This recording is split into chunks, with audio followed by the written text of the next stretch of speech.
Narración. Narración puede referirse a varias cosas. Puede ser la narración y efectos de narrar, la narración de una secuencia lógica de acontecimientos o una novela, también un cuento o un relato. La palabra como tal proviene del latín narratio o narratonis. A nivel general puede decirse que una narración siempre presenta como mínimo a un actor, que es un personaje, y también debe tener que experimentar un suceso determinado. Cabe mencionar que no es impredecible que dicho personaje sea propio narrador de la historia. Las narraciones breves, como el cuento, comparten una estructura argumental que incluye una introducción, como es bien donde se presenta el tema a tratar. Debe tener también un nudo, que es el momento en el cual se exhibe el conflicto principal, y también debe tener un desenlace, que es la resolución del conflicto. El narrador se encarga de decir el orden y el ritmo de la narración. Puede apelar, por lo tanto, al anacronismo, que también es conocido como nombre de anacronía, una modificación del orden de los hechos en el tiempo. Este recurso que permite alterar la estructura de una historia de acuerdo a la voluntad de quien la relata. En ese sentido, para que una narración se lleve a cabo es necesario que los hechos referidos estén relacionados y que se vaya sucediendo sobre la línea narrativa, de una manera más o menos lógica que le permita al receptor comprender el significado total del mensaje. Existen fundamentalmente dos formas de narración: la escritura, que es la que plasmamos en un papel o un formato digital, y la oral, que es la que producimos cuando hablamos, relatamos una anécdota o también contamos una historia. La primera forma de narración es la narración literaria. Como narración literaria se designa aquella que se vale de un conjunto de recursos teóricos y de procedimientos literarios para producir un texto de naturaleza artística como tal.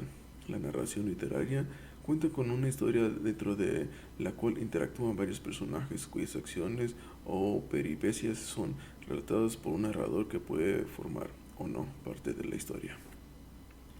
La segunda forma de narración es la informativa. Una narración informativa es la relación de una secuencia de hechos o acontecimientos que se realiza con el objetivo de transmitir o dar a conocer al receptor una serie de datos o referencias. En este sentido, es un tipo de narración objetiva, en la cual el actor procura evitar todo tipo de juicios y opiniones, pues el texto debe estar ceñido a su objetivo fundamental, como es informar al receptor del acontecimiento de un evento.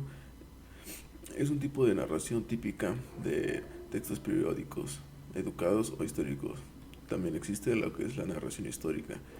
Como narración histórica se conoce la relación de una serie de acontecimientos de carácter real y objetivo, que estos que tuvieron efectivamente un lugar en algún momento del tiempo, y que dieron un pie a una serie de cambios y transformaciones de orden político, social, económico, militar, cuyas consecuencias se verifican en el transcurso de la historia.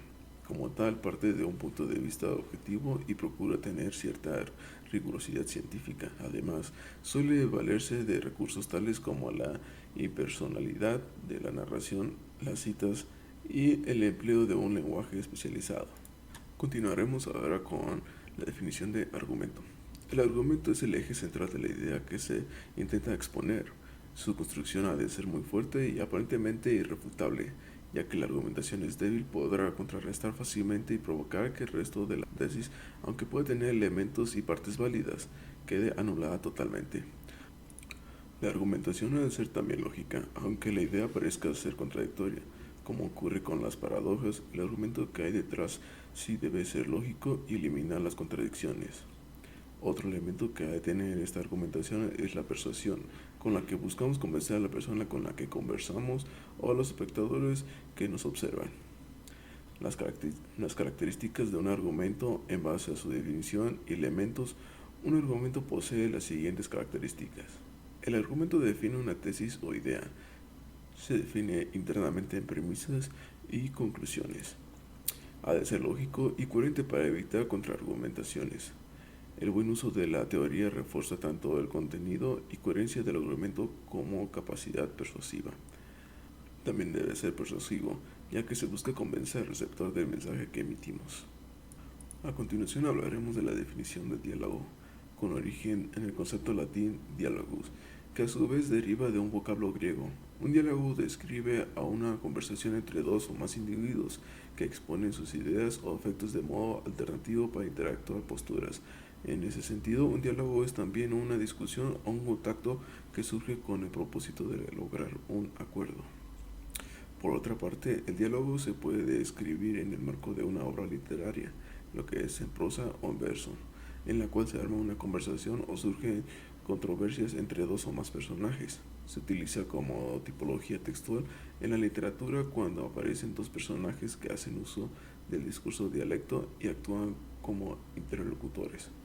Asimismo, tampoco hay que olvidar que a lo largo de la historia muchos son los escritores que han utilizado el término diálogo para titular unas obras en las que ellos mismos conversan con los personajes importantes o con determinados elementos en nuestra vida diaria.